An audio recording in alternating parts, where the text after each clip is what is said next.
অনেকদিন পরে এরকম লং ভিডিও নিয়ে হাজির হলাম আপনাদের সাথে। আর আজকে মেনলি এই ভিডিওটা থাকতেছে আমাদের ল্যাবের পিকনিক ছিল একটা পুরো দিন, যেখানে আমরা দুপুর 1টার দিকে বের হই আর রাত 10:30টার দিকে ব্যাক করি। তো এখানে অনেক এনজয় করছি, কি কি করছি, কি কি দেখছি, কি কি খাইছি, সব কিছু আপনাদের সাথে শেয়ার করব। আই হোপ কি আপনারা সবাই এনজয় করবেন, কারণ দিনটা আসলে অনেক বেশি সুন্দর ছিল আর অনেক বেশি মজার ছিল। তো চলুন স্টার্ট করা যাক। সো হে এভরিওয়ান, আসসালামু আলাইকুম। কেমন আছেন সবাই? আই হোপ কি সবাই ভালো আছেন। তো সকাল সকাল যেহেতু আমার প্রেজেন্টেশন ছিল, তাই সকালবেলায় আমি প্রেজেন্টেশনের জন্য বের হয়ে যাই। আর এই ক্লিপটা তখনই নিয়েছিলাম যখন আমি প্রেজেন্টেশনের জন্য বের হয়েছিলাম। তো প্রেজেন্টেশন দেওয়ার পর আমি টিচারকে বলছিলাম যে আজকে আমার পিকনিক আছে, ল্যাব থেকে আউটিংয়ে নিয়ে যাবে। সো এই জন্য আমি ক্লাস থেকে আগেই চলে আসি, মেবি 11টার দিকে। আর তারপর 12:30টার দিকে আমি ঠিক এই জায়গায় পৌঁছে যাই। আর তারপর আমার ল্যাবমেট আমাকে নিয়ে সব ল্যাবমেটদের কাছে নিয়ে যায়, মানে ওয়েস্ট গেটের কাছে। তো এখানে আমাদের সব ফ্রেন্ডরা ওয়েট করতেছিল বাসের জন্য। অ্যান্ড দেন আমরা বাসে উঠে যাই। আসলে এটা আমাদের ল্যাব থেকে অ্যারেঞ্জ করা হয়েছে, আমাদের যিনি প্রফেসর উনি অ্যারেঞ্জ করেছে পুরো ল্যাবের জন্য, আমাদের যে ল্যাব সে ল্যাবের জন্য। তো এটা একটা বড় বাস ছিল, এটা মেবি ভার্সিটির বাস ছিল, আমি জানি না ঠিক। তো এই বাসে আমার ফার্স্ট টাইম ওঠা। তারপরে আমরা বাসে করে যাচ্ছিলাম আর রাস্তাগুলো এত সুন্দর ছিল, মানে সেগুলোকে ক্যাপচার না করলেই না, আর আপনাদের সাথে শেয়ার না করতে পারলে তো ভালো লাগে না। যাই হোক, অনেক ভিডিওই করে রাখছি, বাট অনেক ভিডিও শেয়ার করা হয় নাই আপনাদের সাথে। এই কয়েকদিন অনেক বিজি ছিলাম আর বাসায় গেছিলাম, এই জন্যেও আরও ভিডিও শেয়ার করা হয় নাই। বাসারও অনেক ভিডিও আছে, ইনশাল্লাহ আস্তে আস্তে শেয়ার করব। আর তারপরেই তো আমরা সুন্দর রাস্তা দিয়ে যাচ্ছিলাম আর ভিডিও করতেছিলাম যে আপনাদের সাথে শেয়ার করব তাই। আসলে চায়নার রাস্তাগুলো অনেক সুন্দর। আর ফাইনালি আমরা সেই লেকে চলে আসি, যেই লেকে আমাদের আসার কথা ছিল। আসলে এটা একটা সুন্দর রিসোর্ট বলা যায়। আর এই লেকটার মানে রিসোর্টটার চারিপাশে আসলে সুন্দর লেক, এই লেকটা। আর তারপরে এই যে আমরা রিসোর্টে চলে আসি। বাস থেকে নামার পর আমরা দেখি যে আসলে ফ্রাইডের ওয়েদারটা অনেক বেশি সুন্দর ছিল, যেহেতু আমরা ফ্রাইডেতে গিয়েছিলাম। সো এই দিনের ওয়েদার প্লাস এই ভিউগুলো অনেক বেশি সুন্দর ছিল, সব কিছুর সাথে একদম পারফেক্ট ছিল দিনটা। আর যেহেতু আমি একাই ইন্টারন্যাশনাল স্টুডেন্ট ছিলাম চাইনিজদের মাঝে, তো ফার্স্টে ভাবতেছিলাম যে খুব একটা মজা হবে না, তাদের সাথে কীভাবে কথা বলবো না বলবো। বাট সত্যি বলতে অনেক বেশি মজা হয়েছে আর সবাই অনেক বেশি ফ্রেন্ডলি। বিশেষ করে টিচার্সরা, স্টুডেন্টরা কিছু কিছু ছিল, সবাই তো আর ইংলিশ বলতে পারে না, ওদের যারা বলতে পারতেছিল তারা কথা বলতেছিলাম আমরা, মানে সারাদিনে অনেক অনেক মজা করছি। আর এই জায়গাতে ওরা এসে খাবার দাবার খাচ্ছিল, মানে পানি খাচ্ছিল, আর এখানে সব স্ন্যাক্স ছিল, জুস ছিল, তো ওরা খাচ্ছিল। যেহেতু আমি রোজা ছিলাম তো আমি খাই নাই। আর এখানে তো কার্ড খেলতেছিল অনেকেই। তো যাই হোক, আমার এগুলো দেখে অনেক বেশি ক্ষুধা লেগে যাচ্ছিল আর ক্ষুধার থেকে বেশি পিপাসা লাগতেছিল, কারণ রোজার সময় এত বেশি রোদে আসলে তো পিপাসা লাগবে, আর আপনার সামনে কেউ পানি খেললে নিজের তো পিপাসা লাগবেই। যাই হোক, তারপরে আমি সাইন করতেছিলাম। আসলে আমি সাইন করি নাই, আমার জন্য অন্য কেউ একজন সাইন করে দিয়েছিল, আমার ফ্রেন্ড। তো তারপরে আমি আমার টিকিটটা পেয়ে গেছি। আর এখানে পার পার্সন 188 RMB লেগেছিল। যারা আসতে চান তারা এখানে আসতে পারেন। এটা হচ্ছে তংলি লেক, আই থিঙ্ক, যদি আমি ভুল না হয়। তো এখানে পার পার্সনের 188 RMB লাগছিল। আর ইন্স্যুরেন্স পে করতে হয়েছিল 5 RMB করে। আর বাসের ভাড়া বা যাই হোক, এগুলো সব কিছুই আমাদের প্রফেসর ক্যারি করছে। মানে সব টাকা পয়সা যা ছিল, আমাদের কোনো একটা RMBও দিতে হয় নাই। যত খাবার বা বারবিকিউ বা বিভিন্ন রাইডে ওঠা, এগুলো সব কিছুই প্রফেসর দিছে। আর চায়নাতে একটা ইন্টারেস্টিং জিনিস হলো যে আপনি কোনো জায়গায় গেলে সেখানে গাইড করার জন্য কেউ একজন থাকে আপনাদের। তো মানে গাইডেন্সকেও অ্যারেঞ্জ করে নিতে হয়, মানে টাকা পে করে, আই থিঙ্ক। তো এখানে হচ্ছে গাইড করার জন্য একজন ছিল, আর উনি আমাদের দেখাচ্ছিল যে কোথায় কোন রাইড আছে, কোনগুলো মানে আমরা আমরা সবগুলোই খেলতে পারবো। তো মানে আমাদের ইচ্ছার উপর ডিপেন্ড করতেছে যে হ্যাঁ আমরা কোনগুলো খেলতে চাই বা কোথায় যেতে চাই। তো উনি সবগুলো দেখাই দিতেছিল। আর সত্যি বলতে জায়গাটা অনেক অনেক অনেক বেশি সুন্দর ছিল। এই লেকের পাড়ে তো মানে রোদ ছিল, বাট গরম অতটাও ফিল হয় নাই, হয়তো লেকের পাড়ে না হলে বেশি গরম লাগতো। আর গাছপালাও অনেক ছিল যেহেতু, সো অনেক ভালোই লাগছে। আর তারপর এখানে আমরা সবাই মিলে যাচ্ছিলাম যে বিভিন্ন রাইডগুলো দেখার জন্য, সো চলুন দেখি।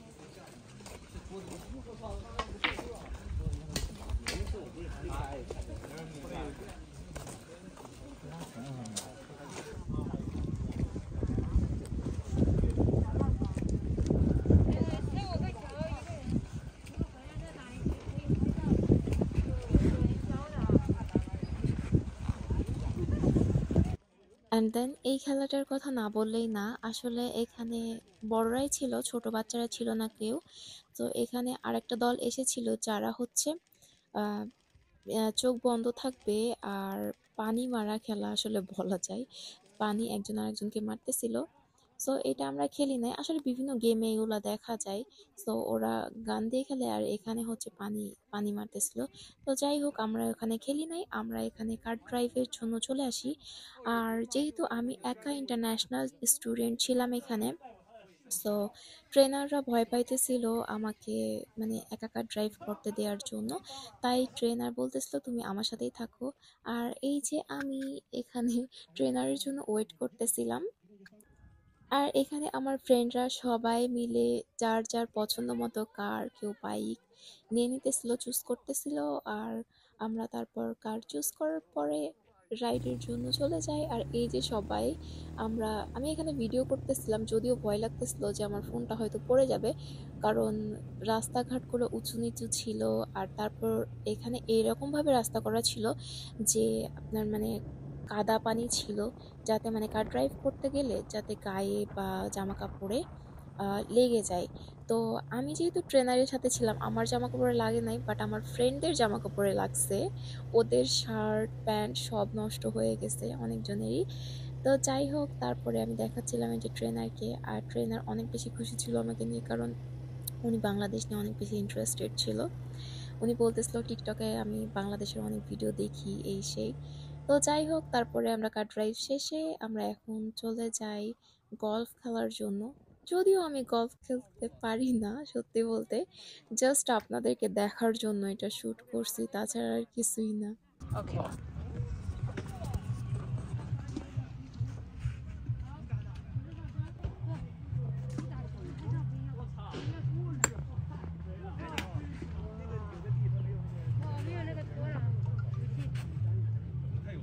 ট্রেনার আসলে আমাকে দুই একবার শিখাই দিছিল যে কিভাবে খেলতে হবে, এবং সেভাবে আমি মারতেছিলাম, যদিও অনেক দূর যাইতেছিল না, একটু যাইতেছিল। তো যাই হোক, আমি গলফ খেলার পর অনেক বেশি টায়ার্ড হয়ে যাই, যেহেতু রোজার দিন ছিল।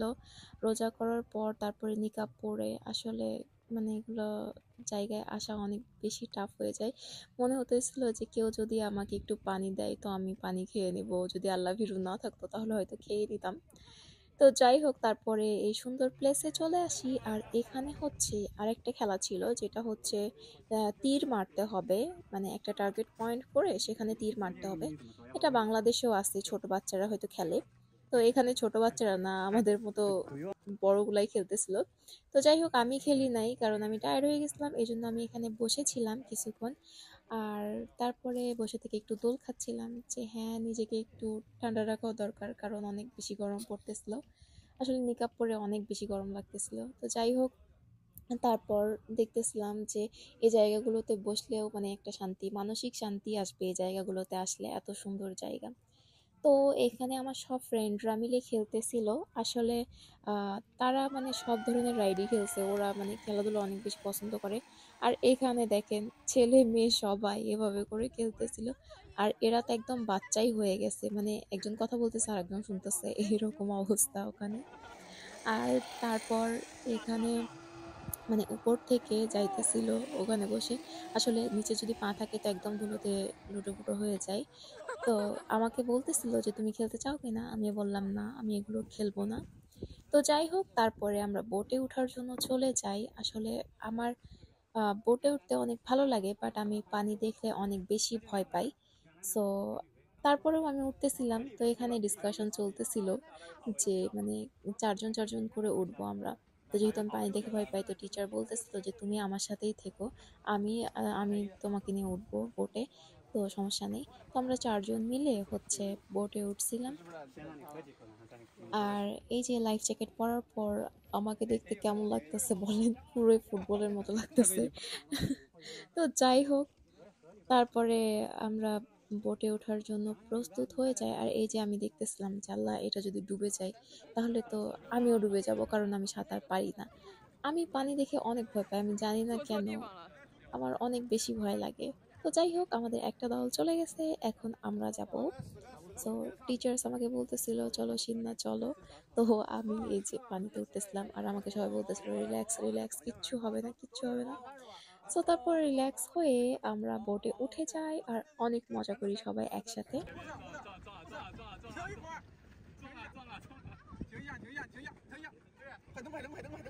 আর এই যে দেখতেছেন যে এখানে আমার এই যে ফ্রেন্ড, এরা 2 জন মানে ইংলিশ পারে, অনেক ভালোই ইংলিশ পারে। আর এটা হচ্ছে টিচার, টিচারকে বলতেছিলাম টিচার একটু তাকান, আমি ভিডিও নিতেছি। টিচার ভাবতেছে আমি ছবি তুলতেছি। তো যাই হোক, আমরা এখানে অনেক মজা করতেছিলাম, ছবি তুলতেছিলাম, ভিডিও করতেছিলাম। আর এখানে তো একজন আরেকজনের পিছে লেগে গেছিল যে হ্যাঁ বোটে ধাক্কা দিবে, এই জন্য সবাই গোল গোল করে বোট চালাইতেছিল। তো যাই হোক, তারপরে আমরা বোট চালানোর পর রিসোর্টের ভিতরে চলে আসি। আর ঠিক এই জায়গাতে আসলে টিচার বলতেছিল চলো আমরা ভিতরে যাই কিছু স্ন্যাক্স খাওয়ার জন্য। তো টিচারকে আমি বললাম টিচার্স, আমি তো হচ্ছে মানে ফাস্ট করতেছি, তো আমি স্ন্যাক্স খেতে পারবো না বা কোনো কিছু খেতে পারবো না, একদম সন্ধ্যার পরে খাবো। বলতেছে ওকে, তাহলে তুমি সন্ধ্যার পরে খেও। তো এখানে তারা খাচ্ছিল, আমি বসেছিলাম আর দেখতেছিলাম। তো যাই হোক, তারপরে আমরা আরেকটা জায়গায় চলে যাই খেলার জন্য। আসলে এই জায়গাটা অনেক বড়, অনেক বড়। সত্যি বলতে ছোট ছোট করে মানে ইগুলো করা আছে, রুম করা আছে। আর মানে বিভিন্ন খেলার জিনিস আছে এখানে। সত্যি বলতে 180 RMB, সরি 188 RMB একদম উসুল করার মতো একটা জায়গা, কারণ অনেক জিনিস আছে আর পরিবেশটাও অনেক সুন্দর। এখানে যে খুব বেশি একটা গ্যাঞ্জাম হবে এমন না, কারণ ওনারা 200 জনের বেশি অ্যালাউন্স করে না পার ডেতে। আর যেহেতু এখন মানে যেহেতু এটা টাকা দিয়ে ঢুকতে হয়, তো অত বেশি মানুষও আসে না খুব একটা। তো যাই হোক, তারপরে আমরা এখানে দোল খেলার জন্য চলে আসি। এখানে আমার টিচার ছিল আর এখানে ফ্রেন্ডরা মিলে সবাই আমরা দোল খেলতেছিলাম। আর এই যে আমি দোল খেলতেছিলাম। তো এখানেও ভালো লাগতেছিল, বাট বিকেলের দিকে একটু মাথা ঘুরতেছিল, কারণ সারাদিন খাই নাই, মানে রোজা রাখছি এভাবে, মানে ঘুরতেছি করতেছি। তো যাই হোক, তারপরে আমরা এই যে এই সুন্দর জায়গাতে চলে আসি বারবিকিউ এর জন্য। আসলে এই জায়গাটা মাশাল্লাহ, এই জায়গাটা অনেক বেশি সুন্দর ছিল। আর যেহেতু পড়ন্ত বিকেল ছিল, পড়ন্ত বিকেল বলতে মানে সন্ধ্যার জাস্ট কিছুক্ষণ আগে ছিল, মেবি 6:30টার দিকে। তো এই সময়টাতে রোদটা মানে সূর্যটা এত সুন্দর হয়েছিল, দেখতেই ভালো লাগতেছিল। আর এখানে সরিষা ক্ষেতও আমরা পেয়ে গেছি। তো এখানে আমি ভিডিও করতেছিলাম আর আমার ফ্রেন্ড বলতেছিল সিন্না সামনে হচ্ছে কার আসতেছে, সো সাবধানে আসো। ভাবতেছে আমি দেখি নাই, বাট আমি দেখছি। যাই হোক, তো সরিষা ফুলগুলো দেখে অনেক অনেক সুন্দর লাগতেছিল। আর দেন আমরা বারবিকিউ এর প্লেসে চলে আসি। এখানেই মেনলি আমাদের বারবিকিউ হইতে হবে সন্ধ্যার পরে। আসলে বারবিকিউ আগে থেকে স্টার্ট হয়ে গেছে অল্প অল্প করে। তো যাই হোক, তারপরে আমাদের টিকিট দেখিয়ে আমাদের হ্যান্ড ব্যান্ড দিয়ে দেয় যে এইটা হ্যান্ড ব্যান্ড থাকতে হবে, তাহলেই তুমি মানে ভেতরে ঢুকতে পারবে। সো যেহেতু আমার হাতে অনেক জিনিস ছিল, সো আমি নিজে থেকে লাগাতে পারিনি, আমার ফ্রেন্ড আমাকে হাতে বেঁধে দিছিল। আর তারপরে এই যে এই সুন্দর প্লেসে চলে এসেছি। আসলে প্লেসটা অনেক বড় ছিল বারবিকিউ এর জন্য, কারণ 200 জনের প্লেস হিসেবে ওরা করে রাখছে যে 200 জন মানুষ যাতে এসে বসতে পারে, বারবিকিউ খেতে পারে। আর এই যে কিউট ডগটা এখানে ঘেউ ঘেউ করতেছিল, কারণ তার সামনে অনেকে বারবিকিউ খাইতেছিল। তো যাই হোক, আমাদের বারবিকিউর প্লেস ছিল এই জায়গাতে। আর তার পাশে ছিল সুন্দর লেক, কারণ আমি বললাম না, ফার্স্টে বলছি যে আমাদের রিসোর্টের চারিপাশেই হচ্ছে লেক ছিল, সুন্দর লেক। সো এখানে আমরা বারবিকিউ, এখানে বিভিন্ন ধরনের বারবিকিউ বানাইতেছিল। এটা যেহেতু সন্ধ্যার আগে ছিল, সো আমি ভিডিও করতেছিলাম, আমি কোনো কিছুই খাইতে পারতেছিলাম না। তো এখানে ওনারা বিভিন্ন ধরনের বারবিকিউ করতেছিল, corn, chicken, then pork, beef, sorry mutton, vegetables, অনেক কিছুই ছিল, সসেজ, অনেক কিছুই ছিল। সো টিচার্সরা বা আমার যে ফ্রেন্ডরা আছে ওরা খাইতে শুরু করছিল, বাট আমি যেহেতু সন্ধ্যার পরে খাবো এই জন্য আমি খাই নাই।